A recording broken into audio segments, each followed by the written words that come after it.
అమ్మా, పరశురాముడు రాముణ్ణి కలిసాక ఏం జరిగింది? అంత అంగరంగ వైభవంగా సీతారాములతో పాటు నలుగురు అన్నదమ్ములకి చక్కగా కళ్యాణం జరిగిందా? అక్కడ దశరథ మహారాజు గారు మొత్తం సపరివార సమేతంగా అయోధ్యకి బయలుదేరారా. వెళుతూ ఉంటే మొత్తం చీకటి కమ్మేసిందంట. పక్షులన్నీ అరుస్తున్నాయంట. పెద్ద పెద్ద చెట్లన్నీ పడిపోతున్నాయంట. మీలాగే డౌట్ వచ్చింది దశరథ మహారాజు గారు కూడా, ఏం జరిగింది, ఎందుకు ఇలా అవుతుంది అని. చూస్తే పెద్ద పెద్ద మృగాలన్నీ కూడా ప్రదక్షిణ చేస్తున్నాయి. అక్కడ ఉన్న వాళ్ళందరినీ అడిగారంట, చేస్తున్నాయి. అందుకని అక్కడ ఉన్నటువంటి మార్షల్ వాళ్ళు ఉంటారు కదా, మార్షల్ వాళ్ళని అడిగారంట, ఎందుకు ఇలా జరుగుతుందో అర్థం కావడం లేదు అంటే, ఇది మీకేదో మంచి జరగబోతుంది అని చెప్పి అన్నారంట. తీరా చూస్తే పెద్ద పెద్ద నిప్పులు ఇచ్చేసేలా కళ్ళు వేసుకొని ఎర్రటి కళ్ళతో అంతెత్తు మనిషి ఒక గండ్రగొడ్డలు పట్టుకొని ఎదురుగా వచ్చి నిలబడ్డాడట.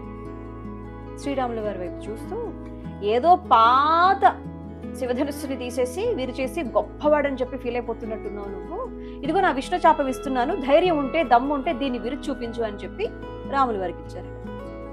ఒక్క మాట మాట్లాడలేదంట. ఆయన ఏవో అంటూ ఉన్నారు, దశరథ మహారాజు గారు పక్కన ఉన్నారు. తండ్రి మాట్లాడుతున్నప్పుడు కొడుకు అనుకువగా ఉండాలి, మెల్లగా మాట్లాడాలి, నోరు పైకి లేపకూడదు, నాన్నగారు మొదట మాట్లాడాలి, ఇంటి పెద్ద ఆయన. ఈ విషయాన్ని కూడా ఇక్కడ మనకి రాముల వారు తెలియజేస్తారు ఈ సన్నివేశం.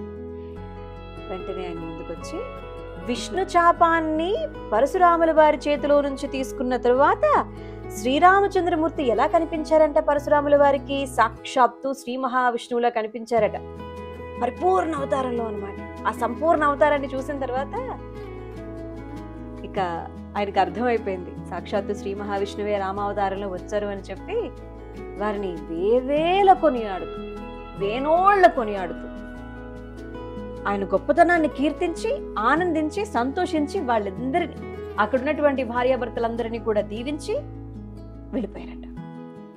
చూసా, వాళ్ళు అంటే మనం దశావతారాల్ని గనక మనం చూసుకుంటే సాక్షాత్తు శ్రీ మహావిష్ణువు యొక్క 2 అవతారాలు కలిసినటువంటి క్షణం ఈ ఘట్టం అన్నమాట.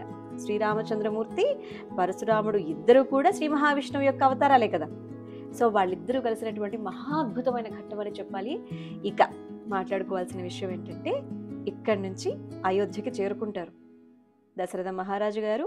అలా వీళ్ళందరినీ తీసుకుని రాజ్యానికి వెళ్ళిన వెంటనే దశరథ మహారాజు గారి భార్యలందరూ ముగ్గురు వచ్చి హారతులు పట్టి కోడళ్లను చూసి మెచ్చుకొని, వారి అందానికి మురిసిపోయి, వాళ్లలో ఉన్నటువంటి ఔన్నత్యాన్ని మెచ్చుకొని ఇంటికి లోపలికి తీసుకుని వెళ్ళి వాళ్ళ పూజా మందిరం చూపించి దీపం వెలిగించమని చెప్పి వారి మొత్తం ప్రాంగణం అంతా కూడా పరిచయం చేస్తారన్నమాట.